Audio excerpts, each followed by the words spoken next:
Shalom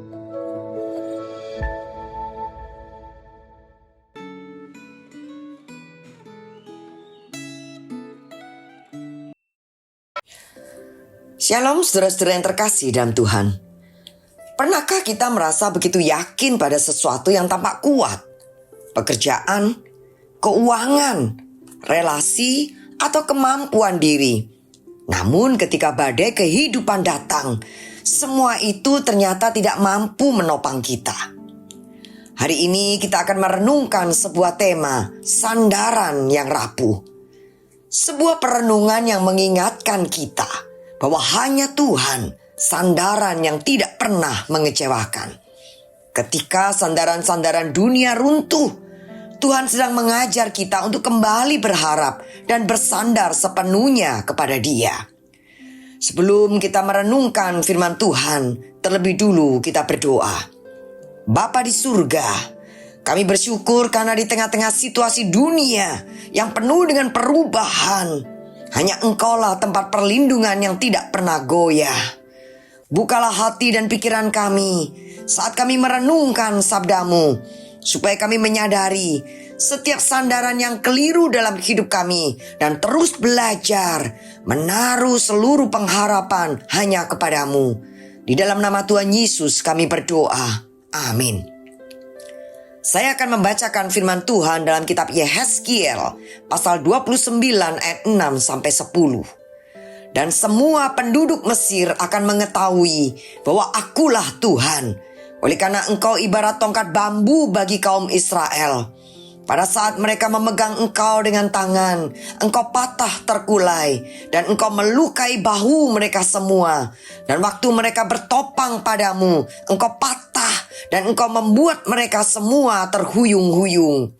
Oleh sebab itu beginilah firman Tuhan Allah, sungguh aku mendatangkan pedang atasmu dan melenyapkan manusia dan binatang daripadamu, sehingga tanah Mesir akan menjadi sunyi sepi dan menjadi reruntuhan. Dan mereka akan mengetahui bahwa Akulah Tuhan. Oleh karena engkau berkata, sungai Nil aku punya, aku yang membuatnya. Maka sungguh aku menjadi lawanmu dan lawan anak sungaimu. Dan aku akan membuat tanah Mesir menjadi reruntuhan, menjadi sunyi sepi, mulai dari Migdol sampai Siene, bahkan sampai perbatasan tanah Ethiopia. Amin. Bayangkan seseorang yang menuruni tebing sambil berpegangan pada sebuah pegangan yang tampak kuat, kokoh, dan meyakinkan. Namun, saat ia menggantungkan hidupnya kepada pegangan itu dengan meyakini bahwa pegangan itu sanggup menahan berat tubuhnya, besi itu patah dan ia jatuh terluka. Ia bukan terluka karena ceroboh, tetapi karena mempercayai sesuatu yang tampak kokoh, tetapi sebenarnya rapuh. Begitulah gambaran Mesir bagi Israel, yaitu seperti pegangan yang terlihat kuat, tetapi justru menjatuhkan mereka yang bersandar kepadanya. Kitab Yehezkiel pasal 29 mengawali rangkaian 4 pasal nubuat terhadap Mesir. Nubuat ini penting karena sekalipun Mesir pernah memperbudak Israel selama 400 tahun, Israel tetap cenderung mencari pertolongan kepada Mesir bahkan sejak zaman Abraham. Dalam Yesaya 31 ayat pertama, Nabi Yesaya sudah memperingatkan, celakalah mereka yang pergi ke Mesir untuk meminta pertolongan.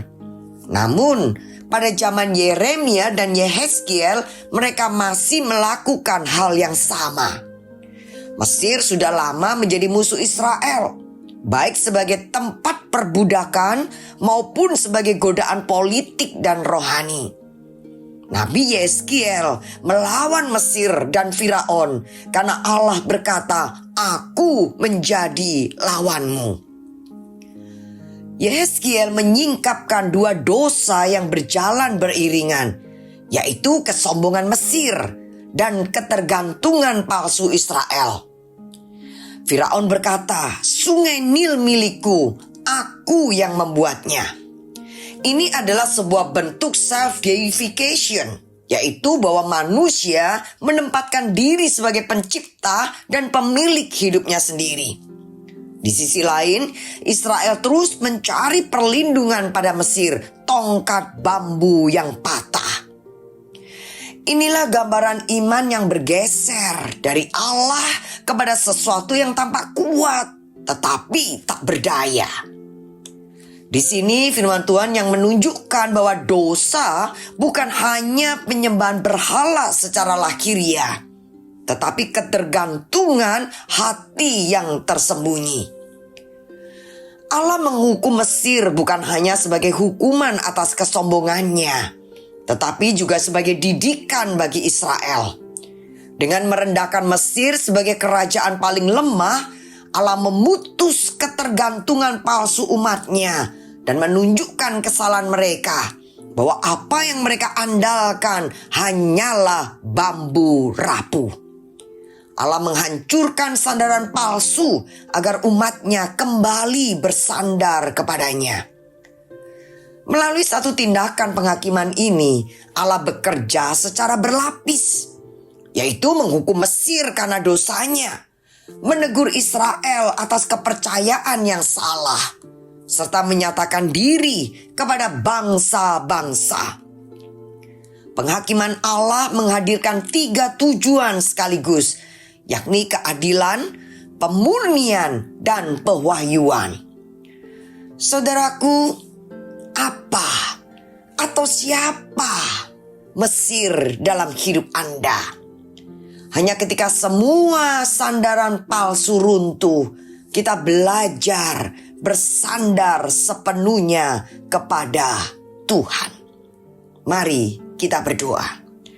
Bapa yang setia, ampunilah kami jika selama ini kami lebih mengandalkan kekuatan, harta, jabatan, atau manusia daripada mengandalkan Engkau. Ajarlah kami untuk membangun hidup di atas dasar yang kokoh, yaitu Engkau sendiri ya Tuhan. Mampukan kami untuk tetap percaya kepadamu dalam segala keadaan, sebab hanya Engkaulah sandaran yang tidak pernah rapuh dan tidak pernah mengecewakan. Di dalam nama Tuhan Yesus Kristus kami berdoa. Amin. Tuhan memberkati.